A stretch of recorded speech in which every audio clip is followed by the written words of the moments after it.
बच्चों बच्चों हम पढ़ रहे हैं chapter 5 contemporary south Asia. The chapter is telling us about the political system of the south Asian countries.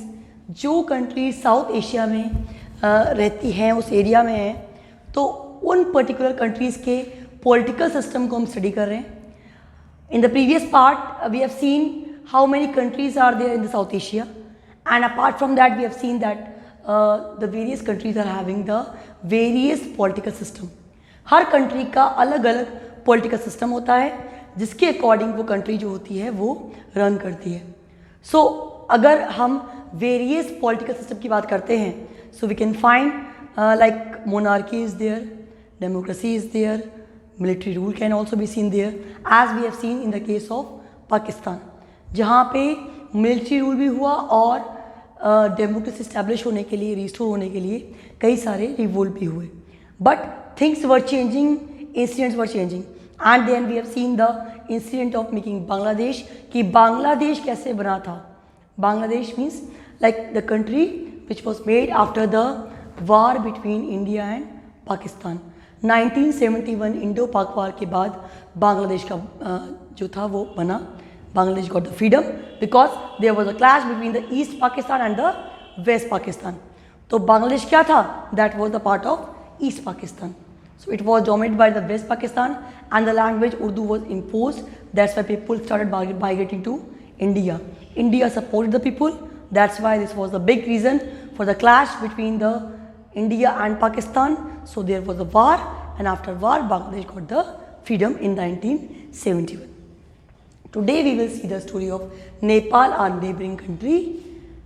We will see the system of their system, कौन सा था, change कैसे हुआ, who was the ruler, and how the functioning of government is there right now, who is the prime minister.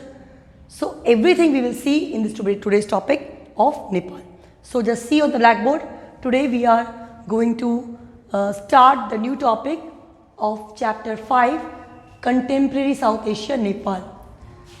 So first of all about Nepal, the religion is Hindu and it was the Hindu kingdom. Hindu राष्ट्र कहा जाता है Nepal, and later it was changed into the constitutional monarchy. बाद में वहाँ राजा जो थे they started ruling. Monarchs ने, राजशाही जो थी वो स्टैब्लिश हुई. But in the wake of strong pro democratic movement, बाद में वहाँ डेमोक्रेसी के लिए मूवमेंट हुआ, स्ट्रगल हुआ, and which led to the king to accept the demand for the new democratic constitution in 1990. एक नया डेमोक्रेटिक कॉन्स्टिट्यूशन 1990 में एक्सेप्ट करने के लिए राजा को मानना पड़ा, because people were raising voice to establish the new constitution which will be totally democratic. So हमने किंग ज्ञानेंद्र और बीरेंद्र की जो स्टोरी पढ़ी थी कि किस तरह से जो अथॉरिटी थी वो चेंज हुई, and how people were raising their voice against the monarchy, and they were asking for the system which was truly democratic. So it happened there, and king accepted the demand for new democratic constitution in 1990. अब किस किस बात को लेके conflict था वहाँ पे, किन किन ग्रुप्स में कॉन्फ्लिक्ट था? डेमोक्रेट्स थे, माओइस्ट थे, मोनार्किस्ट थे. मतलब देखिए आप, कंट्री एक है, वहाँ तीन तरह की फोर्स वर्क कर रही हैं जो डेमोक्रेसी बिलीव करते हैं. माओ जो कहते हैं वो कहते हैं रेडिकल रेवोल्यूशन. माओ के आइडियोलॉजी को बिलीव करने वाले, उनको फॉलो करने वाले लोग कहलाए माओइस्ट. थर्ड वर मोनार्किस्ट, जो कि मोनार्की बिलीव करते थे. Forces which led to the abolition of the parliament and dismissal of the government in 2002 by the king. अब ये सब जो लोग थे, इनके आपस के क्लैश, इन सब के क्लैश ने क्या किया, जो पार्लियामेंट थी वो उसका अबॉलिशन हुआ, and dismissal of the government in 2002 by the king. और 2002 में जो गवर्नमेंट थी उसको डिसमिस किया गया. जब so many forces are going to be there in the frame, बहुत सारी फोर्सेस वर्क करती हैं, उनमें क्लैश होते हैं, then the things goes worse. तो राजा ने क्या किया, उन सारी गवर्नमेंट को अबॉलिश किया। In 2006 after P democratic movement the king was force to restore the house of representative.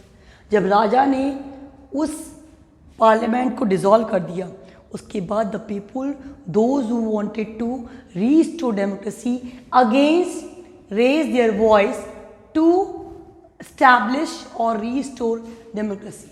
So in 2006 after pro-democratic movement, the king was forced to restore the house of representatives. 2006 में जो एक बड़ा revolt हुआ, via that revolt king was forced, राजा को force किया गया कि आप डेमोक्रेटिक रिप्रेजेंटेटिव सिस्टम जो है उसको स्टैब्लिश करें। नेपाल एंड इंडिया, आप देखिए ये एक था जर्नी थी कि Nepal was the Hindu kingdom, Hindu राजशाही थी वहाँ पे, but gradually it was converted into the constitutional monarchy. Time to time there were revolts for the democracy.